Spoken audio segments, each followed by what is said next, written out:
Married life is full of unexpected turns. When her husband was going to the Moscow region to help his parents in the garden, his wife did not attach much importance to it. However, fate gave her a surprise in the form of a photo of her faithful basking on the beach in Sochi. "How is helping mom at the dacha going? The sea is not cold," she wrote, while a plumber was already working in their apartment. Good day, dear listeners. I am glad to welcome you to my channel. I present to you a new interesting story. Enjoy listening. Semyon Gorlanov began getting ready to visit his parents on Monday, although he was planning to go only on Thursday. Christina watched as he took out the same travel bag from the closet, a shabby black one with a broken handle, which they bought 5 years ago for a trip to the sea. The husband put the bag on the bed, opened the zipper, thoughtfully looked inside, as if the secret of the universe was hidden there, and then closed it back with a sigh. "I don't know what to take," he muttered, scratching the back of his head. "I'll have to work there, and mom cooks a lot, which means the jeans might not fit after a week." "Take a tracksuit," Christina suggested, without looking up from her phone. "Which one?" "I have 3. Any Semyon. This is your mother, not a royal reception."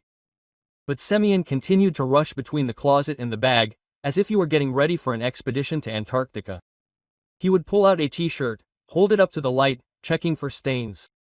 He would find jeans, and would definitely try them on in front of the mirror. He would count his socks twice. Quote, "What if it rained?" he asked, holding a light jacket in his hands. "Then you'll stay home." "Christina, seriously. I need to help Dad with the balcony. There's paint and putty there." "Then take your work clothes and don't torment me with theatrics." But theatrics went on. Semyon folded his clothes in piles on the bed, then rearranged them in a different order. Shirts to shirts, t-shirts to t-shirts. He rolled up his socks in pairs. Christina had taught him this once, and now she looked at this pedantry with irritation. Quote, "Don't forget your toothbrush," she snapped when Semyon was counting his underwear for the 3rd time. "What, they have one?" "What, no shield." Sarcasm, Semyon. It was sarcasm. On Tuesday, sound effects joined the one-man show. Semyon sighed so long and tragically, as if he were being sent to hard labor. He sat at breakfast, sighed, watched the news. Another sigh, deeper and sadder. Christina counted to herself. She had already taken 17 artistic exhalations this morning. What happened? She couldn't stand it. "Maybe you won't go?" "No, I will. It's just hard to leave you alone for so long." "I'll survive somehow." "And what will you do?" "The same as always. Work, come home, watch TV series." "It's boring alone, Semyon."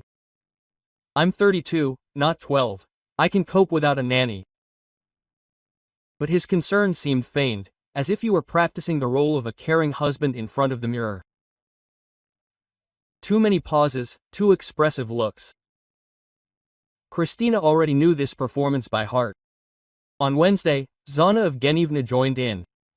She called in the evening as usual, but this time she complained especially sincerely. "Semyon, son, your blood pressure is jumping like crazy today." The mother-in-law's voice was weak, almost a whisper. "In the morning 180 to 1 I was thinking of calling an ambulance." Semyon turned on the speakerphone. He had a habit of sharing family problems with the whole apartment. "Mom, have you taken your pills?" "Of course I have, but they probably don't help anymore. The doctor says, you need to buy new ones, imported ones are very expensive." "We'll buy them, don't worry. And my joints ache from morning till night. I can't get up normally, I walk like a 100-year-old woman." Christina listened to this usual set of complaints and remembered the previous month. Aunt Liuda, a neighbor, celebrated the anniversary of the company where she worked as an accountant. They arranged a corporate party in a cafe. They invited all the neighbors. Zana Evgenievna showed up in a new dress with her hair and manicure, dancing to the viburnum, so that the young people were jealous. At 2 o'clock in the morning, Christina saw her mother-in-law, a little tipsy, but cheerfully and happily helping her neighbor carry the remaining cake home. No pressure, no sore joints. And my heart is tingling, Zana Evgenievna continued. Either from the pills, or by itself. It's scary, to be honest. Mom, I'll come on Thursday. We agreed, I'll bring new medications and we'll definitely go to the doctor. You're so caring, son, not like some children who forget their parents.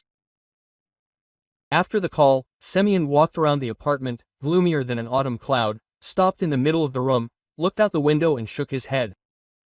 Mom is sick, he muttered. It's gotten really bad, yes, especially when she dances until 3 in the morning. Christina couldn't help herself. It was a long time ago. And then, maybe she forced herself to have fun so as not to upset her neighbor. Of course, the heroine is simple. Kristen, why are you like this? This is my mother, she is sick. She needs help. She is sick on the phone, but in real life she is a completely healthy woman of 57 years old. My conscience won't let me leave my sick mother alone, Semyon said in a tone as if he was quoting a classic. Then go and don't suffer. Quote.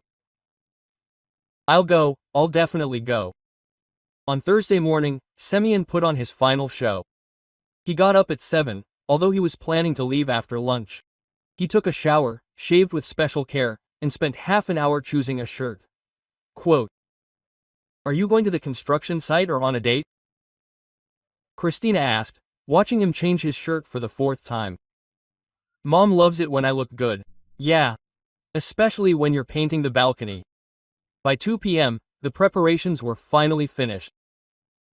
Semyon stood in the hallway with a bag in his hand and looked at his wife as if he was saying goodbye forever. Well, I'm going. Have a nice trip. I'll call every day. Okay. If anything happens, call me right away, I'll come. Semyon, go already. Quote. He hugged her, kissed her on the cheek and solemnly announced, I'm going to my parents for the whole week. We need help with the balcony repairs and general cleaning. He said this with an air of performing a feat of national scale, chest out, chin up, a sacred fire of self-sacrifice in his eyes. A feat, Christina agreed. You literally deserve an order. You don't understand, it's my duty. Quote, I understand. Go to your mother, help her. The door slammed shut, and a blissful silence fell over the apartment. Christina stood in the hallway, listening to this unusual silence.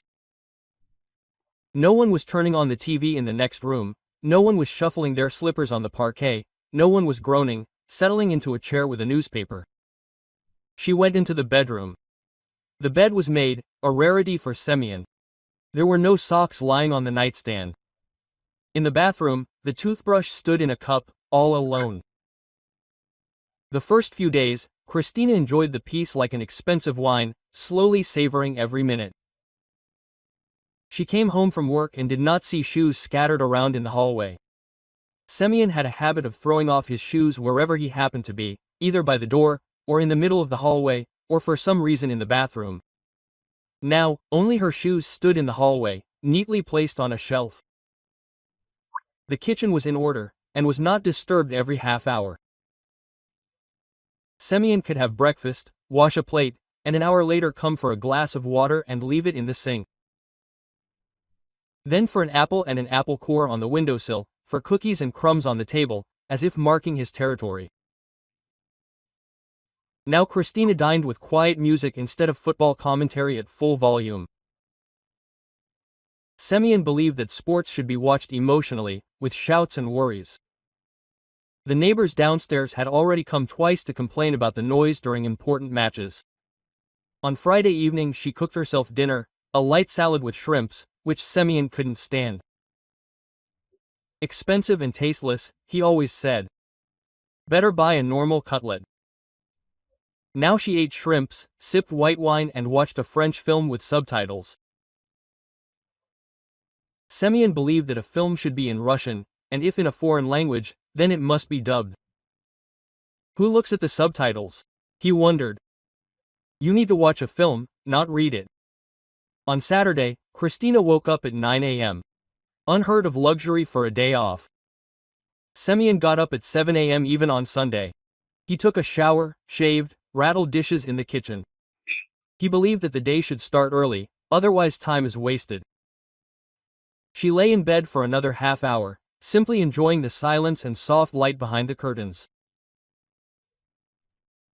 Then she had a slow breakfast, read a book she had bought a month ago, but could not find time to read it calmly. By Sunday, Christina caught herself on an unexpected thought.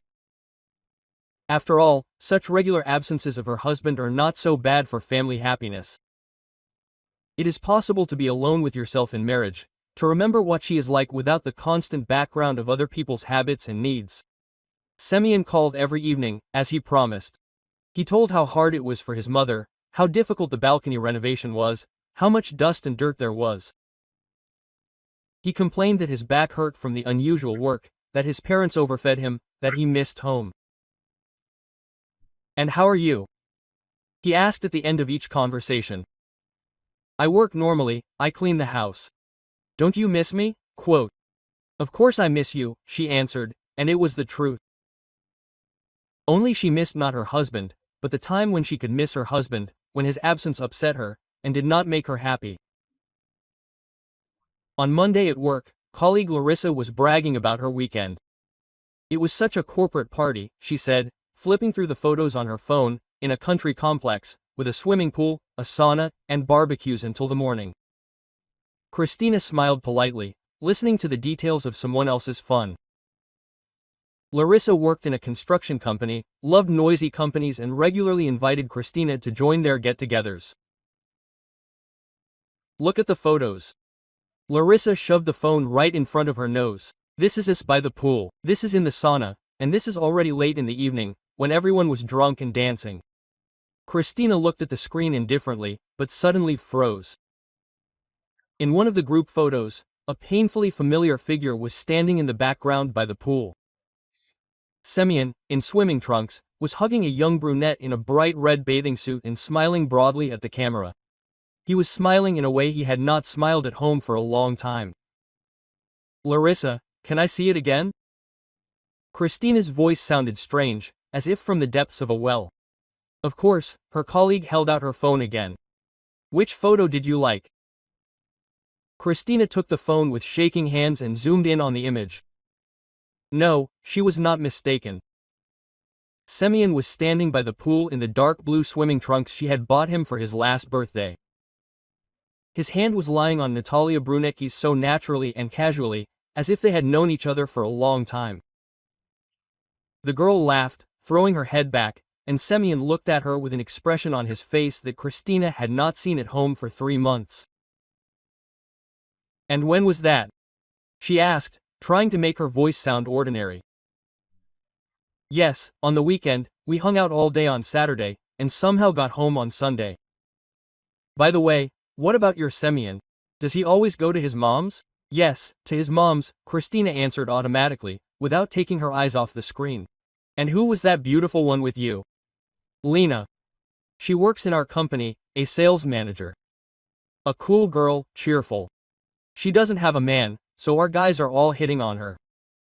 Christina returned the phone, trying to look indifferent, but everything inside was turning upside down. Her ears were ringing, her hands were shaking. It's good that Larissa got carried away with the story of who drank how much and who flirted with whom, and didn't pay attention to her friend's condition. The rest of the workday passed in a fog. Christina mechanically answered calls, sorted through documents, but her thoughts were somewhere else. This photo was in front of her eyes. Semyon and an unfamiliar brunette by the pool. At a time when he was supposed to be painting the balcony of his sick mother. After work, she didn't go home, but went to a cafe opposite the office. She ordered coffee and took out her phone. She needed to find out everything about this Elena. Finding a girl on social networks turned out to be easy. Larissa used to add all her colleagues in a row as friends. And Christina had access to her account. They ran their department's page together. Through mutual friends, she found the profile of Elena Krasnikova, 28, manager of the construction company Granite Stroy. The profile was public. The girl was clearly not ashamed of her life. The last photos were dated Sunday. A wonderful weekend with colleagues. Thanks for the great company. Elena posed in the same red swimsuit, but without Semyon.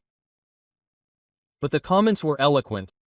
Lena, you're the best. And Tokliush.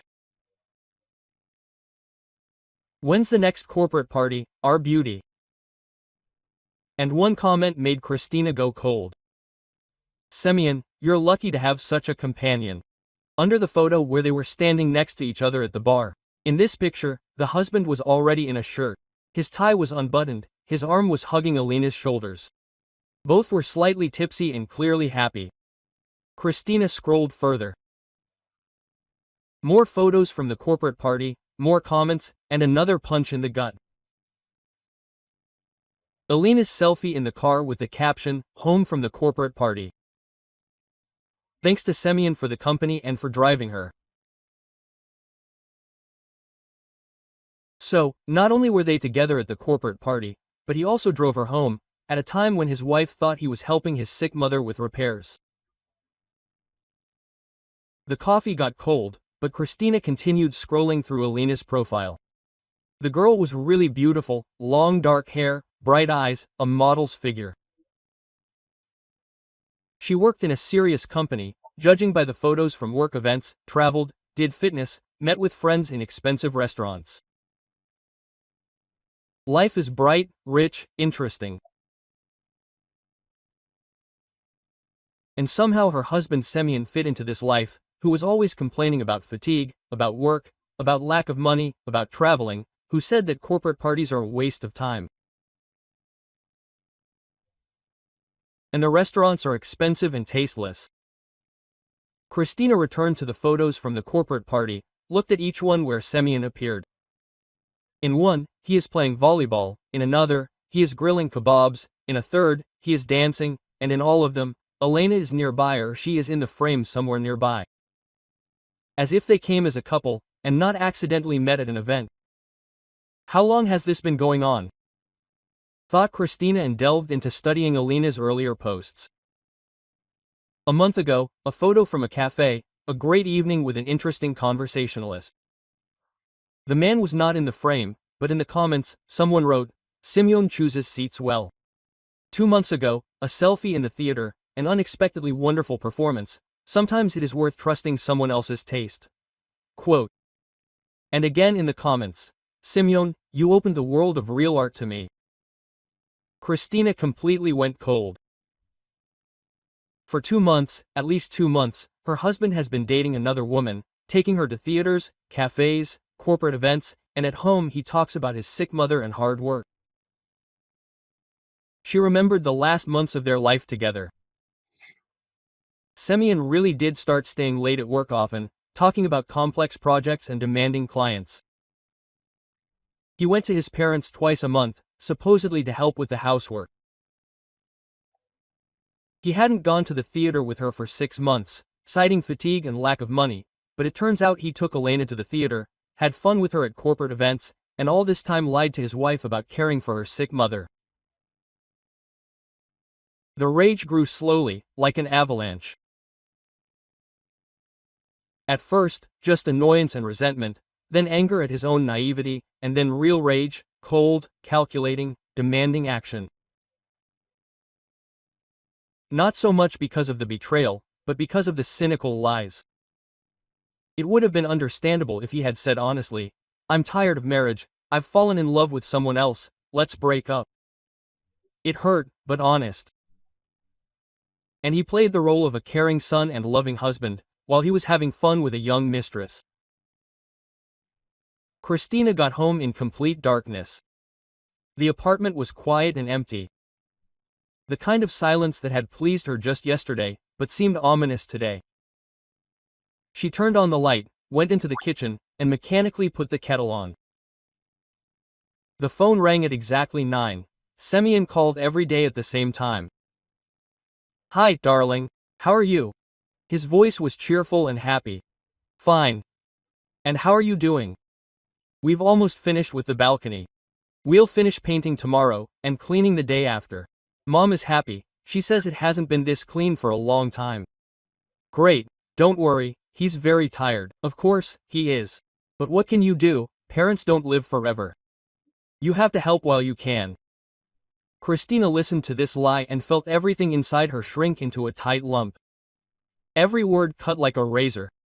And he spoke so sincerely, with such concern in his voice. What do you do in the evenings? She asked. What's there to do? We'll have dinner, watch TV with our parents, and go to bed early because it's a hard day. Quote, I see. Kasten, you seem sad, is everything okay? Everything's great, I'm just tired from work.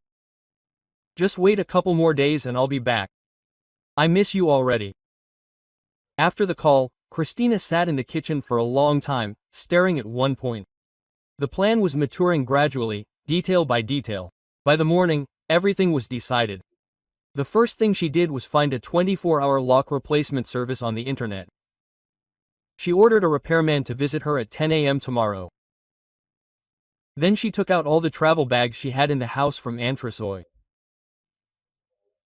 Semyon liked to keep his things neatly hung in the closet, but soon he would need more compact packaging.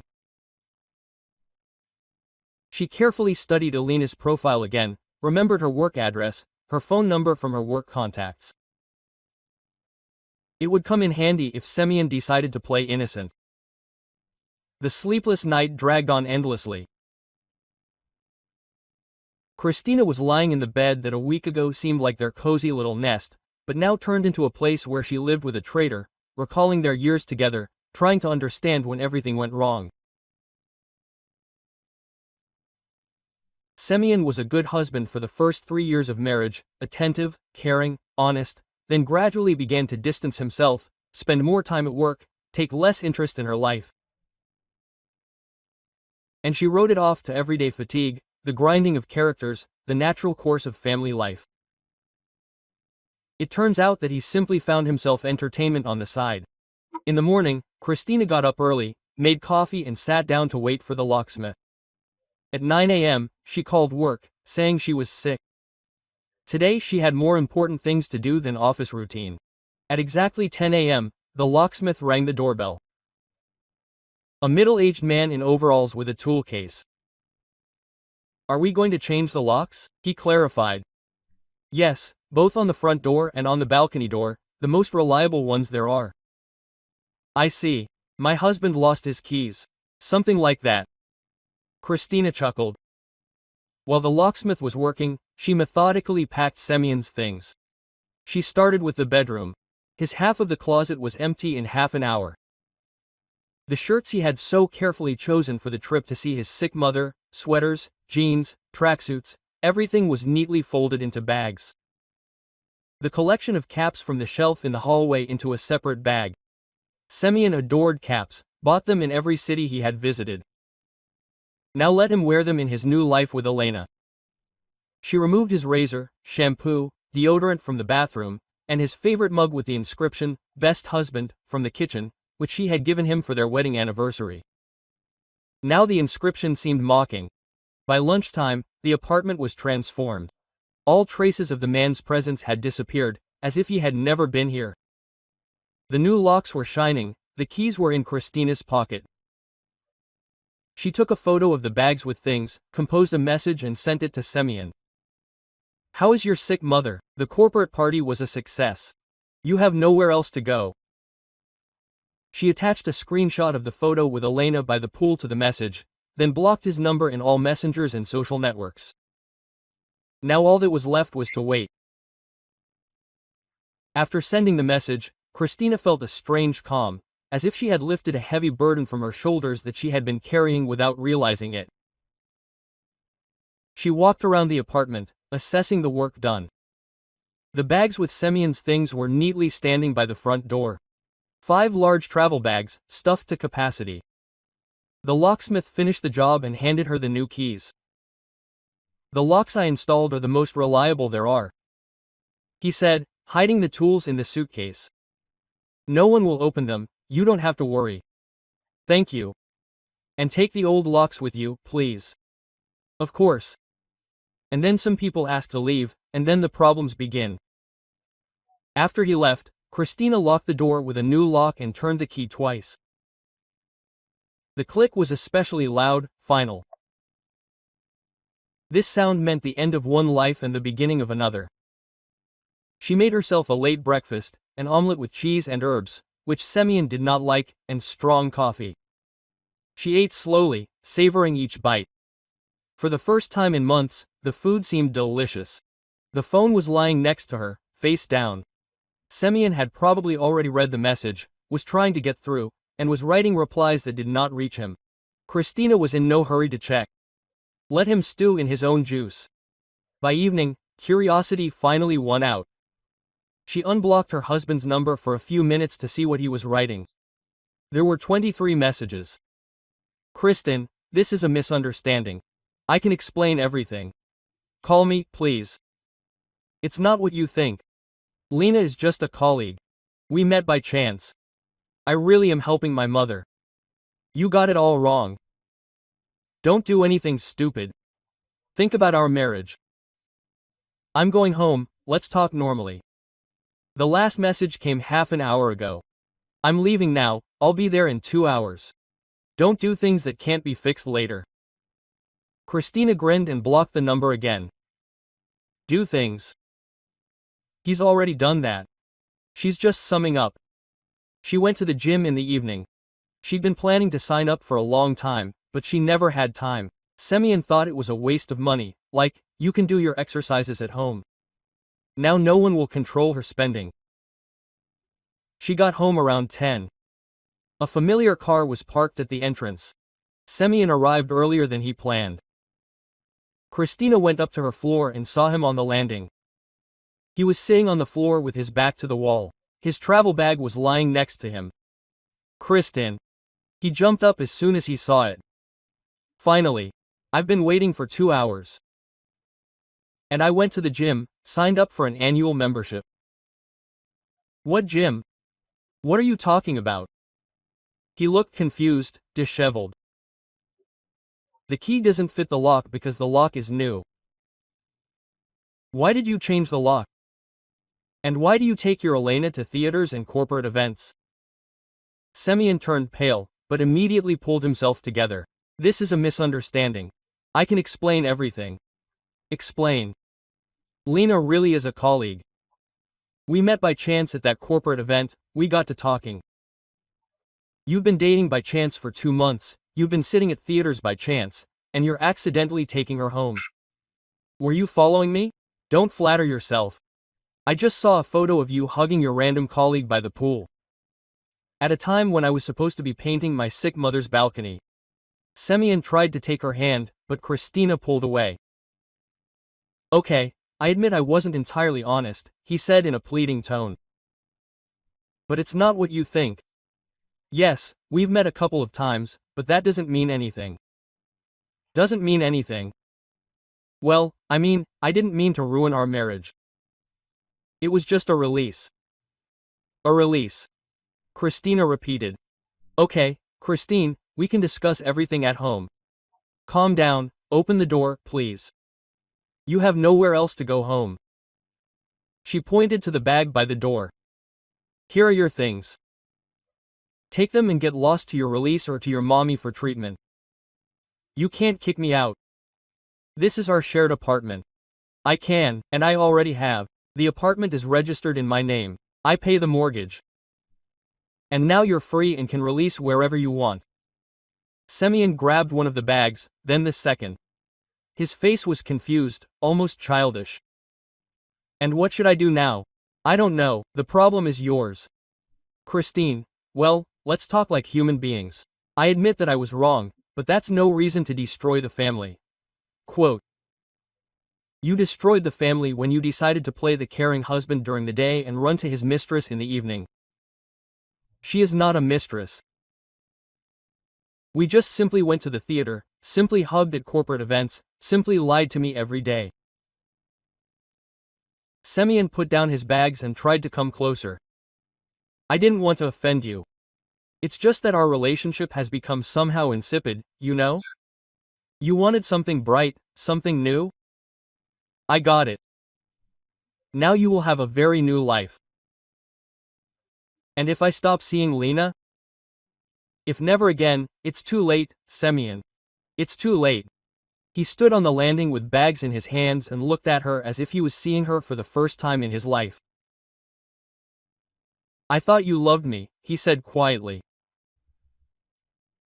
I loved her until today and that's it.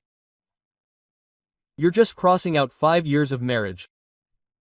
You crossed them out when you decided that you could live a double life. Christina opened the door with a new key and disappeared into the apartment. Semyon knocked and rang the doorbell for another 10 minutes, saying something, but she turned up the music louder and didn't hear him anymore. Through the window, she saw him loading bags into the car. His movements were sharp and angry. Then he got behind the wheel and sat motionless for a long time. He was probably calling someone, complaining, asking for advice, and finally started the car and drove away. The next day, her colleagues at the office noticed a change in Christina's mood. She looked rested, even younger, worked enthusiastically and smiled. Quote, "What happened?" Larissa asked during her lunch break. "You're just glowing, you just slept well," Christina answered. And Semyon came back from his mom's. He came back and immediately left again. 3 days later Larissa came with news. "Listen, do you remember Lena, whom I showed you in the photos? She was so sad at work today. She says one guy was bothering her, and now he's started pestering her." "Yes." Christina tried to speak indifferently. "Yeah. Can you imagine, he turned out to be married? He lied to her that he was getting a divorce, and now his wife kicked him out, and he's hitting on her. He demands that she let him live with her. And what does she say? Am I a fool to take someone else's man on my neck? I think he's right." Christina could hardly hold back a smile. So Semyon is trying to settle down with his girlfriend, and she's not eager to give shelter to a deceiver. In the evening, returning home, Christina saw a familiar car in the yard. Semyon was sitting on a bench near the entrance, smoking and looking at the windows of their apartment. Seeing her, he got up and went to meet her. Quote, "Kristen, let's talk. Speak. I realized what a mistake I made. Lena refused to date me. Said she didn't want to get involved with a married man. Wise girl. I'm ready to do anything to fix the situation. Maybe we should go to a family psychologist?" "Why? We don't have a family anymore."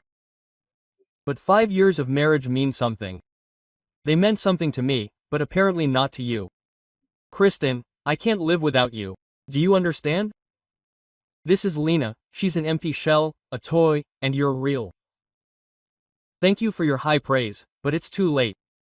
I rent a room in a communal apartment on the outskirts. I live like a student. This is not life. Your problems.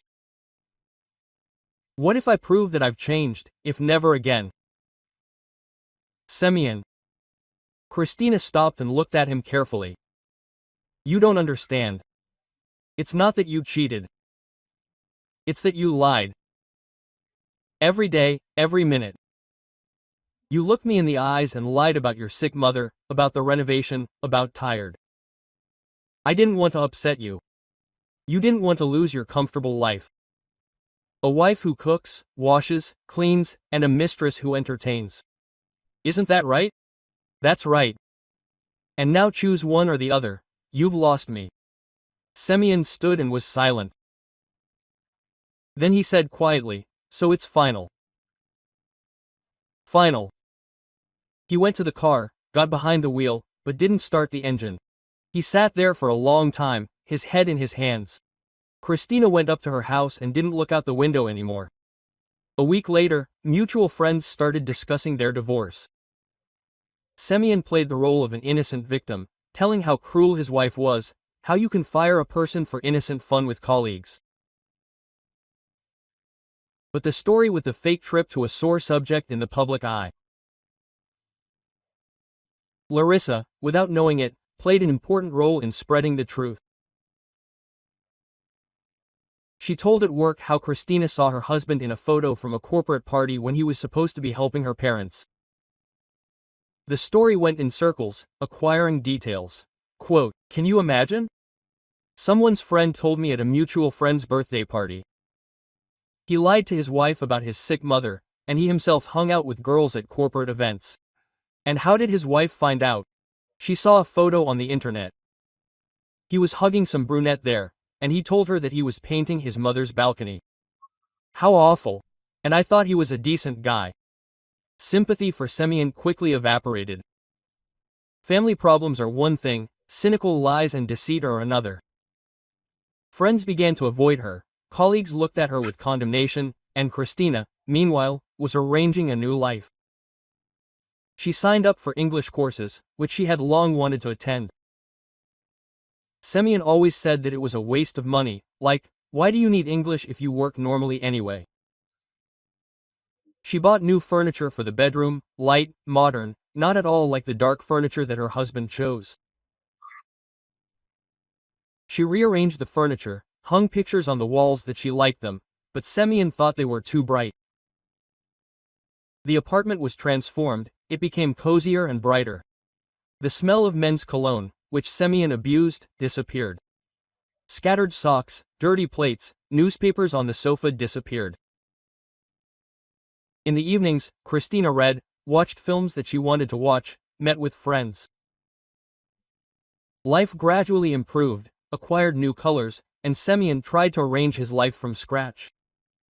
A room in a communal apartment, rented and expensive, ate up half of his salary. He had to cook himself. He had no skill, it turned out poorly.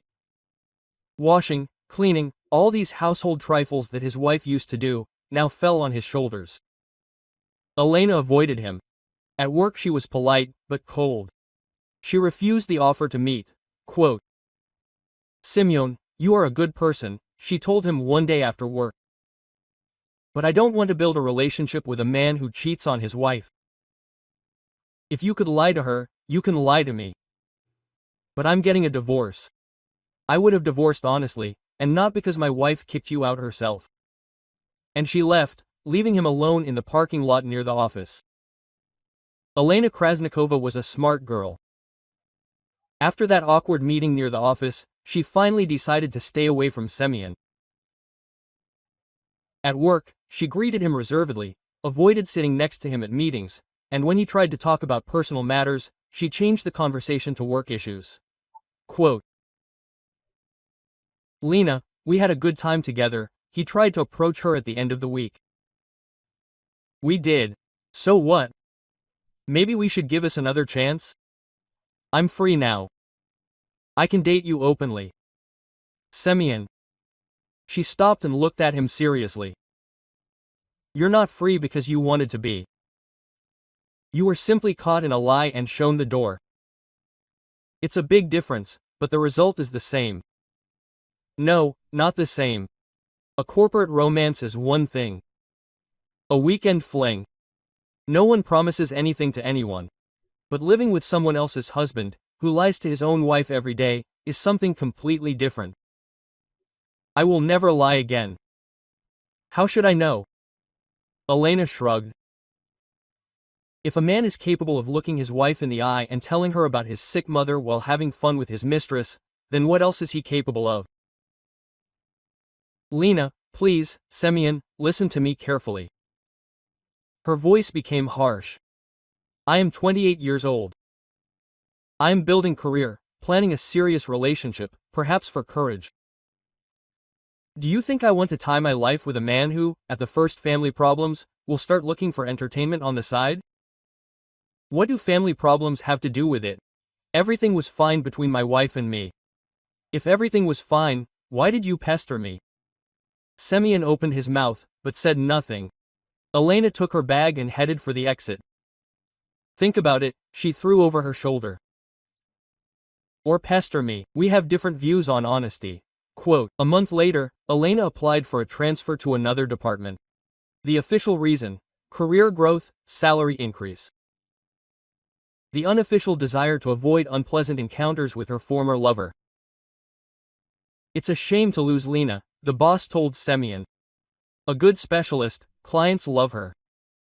And why is she moving? She says she wants to try herself in a new direction. Although between us I heard that she had some personal problems here. It didn't work out with her colleagues. Semyon realized that they were talking about him, but there was nothing he could do. Elena had disappeared from his life as quickly as she had appeared, leaving only a bitter aftertaste and the understanding that all bridges had been burned once and for all. Things were no better at home. Zana Evgenyevna greeted her son without the slightest joy. She was sitting in the kitchen in a dressing gown, drinking tea and looking at him as if he had brought an infection into the house. "Well, have you had enough fun?" she asked instead of greeting. "Mom, let's not start right away." "What, let's not? You thought I didn't know about your escapades." Quote, Semyon sat down opposite and looked at his mother in surprise. "How did you know?" "They were talking about it all over the bus. Aunt Klava told her, and her neighbor called her. They say you lied to your wife about your sick mother, and you yourself were hanging around at corporate parties." "Mom, that's not quite true." "How?" Zana Yevgenyevna put the cup on the table with such force that the tea spilled. "Tell me how it was." "Well, I really did date a girl." "Date?" Mother snorted. "Well said. And didn't the fact that you were a married man bother you?" "Of course it bothered you, but our relationship with Christina had become boring." "Boring? And did you think that family life was one big holiday? You thought that you could have both a wife and a mistress at the same time." Semyon remained silent. Mother continued. "Christina was a good girl, hardworking, smart, beautiful. And what did you do? You lost her because of your stupidity." "Mom, I didn't mean to." "How come I didn't mean to? It just happened. Every time you came here and told me how bored Christina was at home, you knew you were lying. I thought she wouldn't find out. She won't find out." Zana Yevgenyevna got up from the table. "All secrets come out, son. And now you have to clean up the mess you made yourself." "What should I do now?" "What should I do?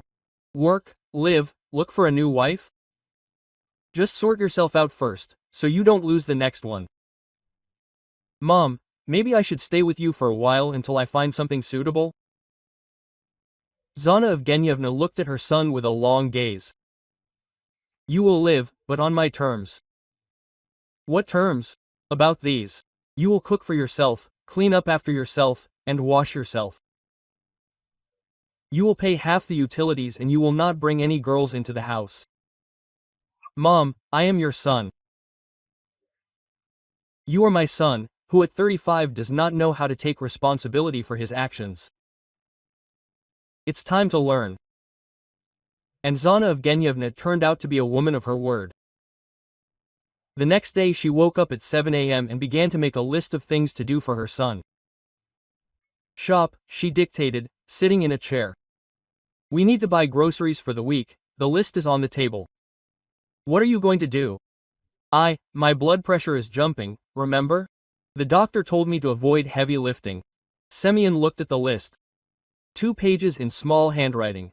Groceries, household goods, medicine from the pharmacy.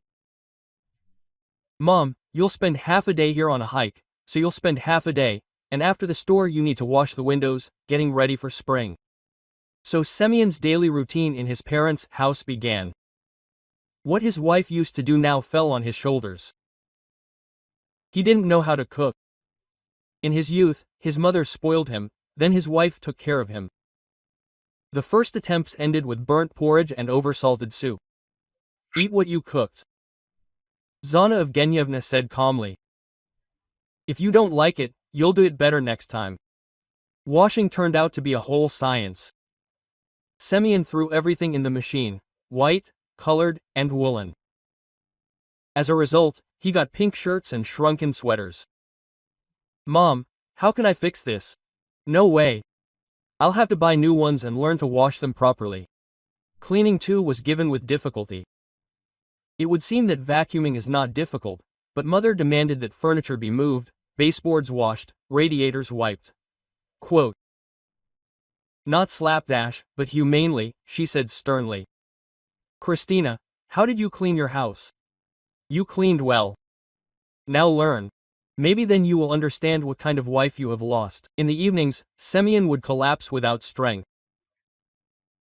Household chores that seemed simple when his wife did them turned out to be exhausting. His arms ached from washing dishes, his back ached from cleaning, and cooking turned into real torture. Quote, "Mom, could you help sometimes?" he asked at the end of the first week. "I couldn't. My heart is tingling, my joints are aching. You remember how sick I am. But when I went to my neighbor's anniversary, my health didn't interfere. It was a holiday then, but now it's a weekday. Even sick people can force themselves to go on holidays." Semyon realized that he had fallen into his own trap. For years, he had been telling his wife about his sick mother who needed help. Now his mother really demanded this help. The worst thing was going to the clinic. Zana Evgenyevna suddenly remembered all her ailments at once and began to actively treat herself. Cardiologist, therapist, neurologist, Qs, tests, x-rays. Quote, "Son, take me to the doctor," she asked every week. "Otherwise, suddenly I'll feel bad on the way." Semyon asked for time off from work, spent weekends at hospitals, sat in stuffy corridors, listened to the complaints of pensioners, dragged his mother from office to office. "Mom, maybe it's time to stop going to doctors? You're quite healthy." "How healthy? My blood pressure, my heart, and my joints hurt." "But you danced until 3 a.m. at the anniversary." "That was an exception. But in general, I'm a sick woman, and I need care."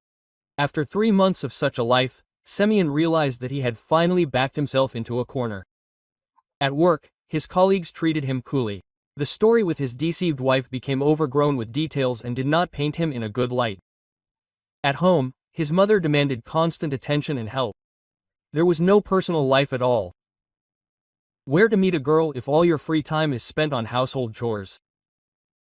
The money began to run out faster. Half of his mother's salary went to utilities and food, another third to medicines, which Zana Evgenyevna bought with an enviable regularity. The remaining money was barely enough for clothes and transportation. Quote, "Mom, can't you buy fewer medications?" Semyon asked cautiously. "What do you mean fewer? The doctor prescribed it, so you need to take it. Or do you want your mother to die?" "Of course not." "Then don't skimp on your health. Money comes and goes, but you can't get your health back." At the end of spring, Semyon decided to take a desperate step, found the address where Christina now worked, and went to her office. He waited until the end of the working day and approached her on the street. "Christina, can I talk?" She turned around, and he was amazed at how good she looked. A new haircut, a beautiful dress, a well-groomed appearance. As if she had dropped a few years. What is Semyon talking about? About us, about what was, what became. What was deception, now divorce. What else is there to talk about? Christina, I realized what a mistake I made. Life without you is hell. Maybe we should give our marriage another chance? She looked at him carefully. Semyon looked tired. Aged. The shirt was wrinkled, the jeans were stained. It was obvious that he did the laundry himself and ineptly. "Semyon, why did you decide that I wanted to give you another chance?" "Well, we lived together for 5 years. We lived. So what? Doesn't that mean anything?" "It meant something to me until you decided that you could live a double life. I explained that it was a mistake. I explained, and what next?" Next, I'm ready to start all over again. I'll be the perfect husband."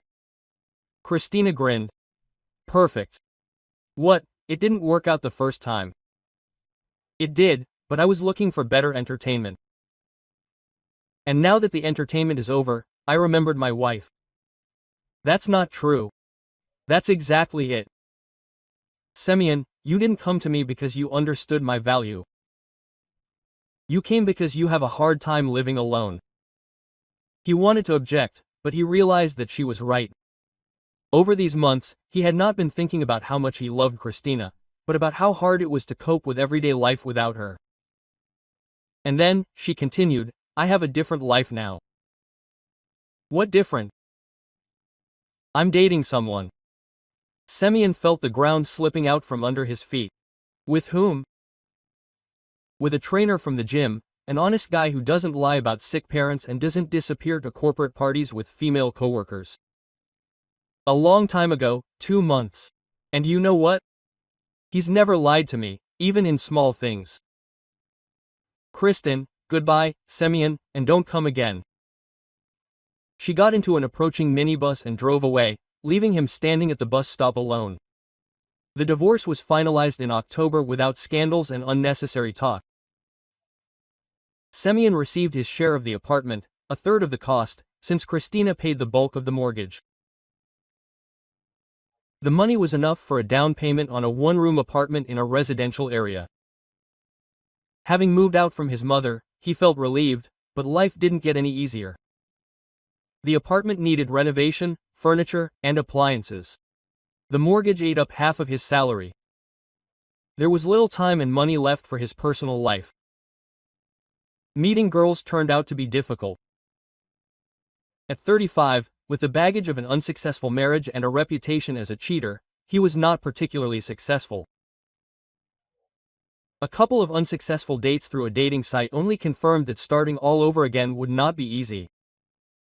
Elena had long forgotten about the May corporate party and Semyon.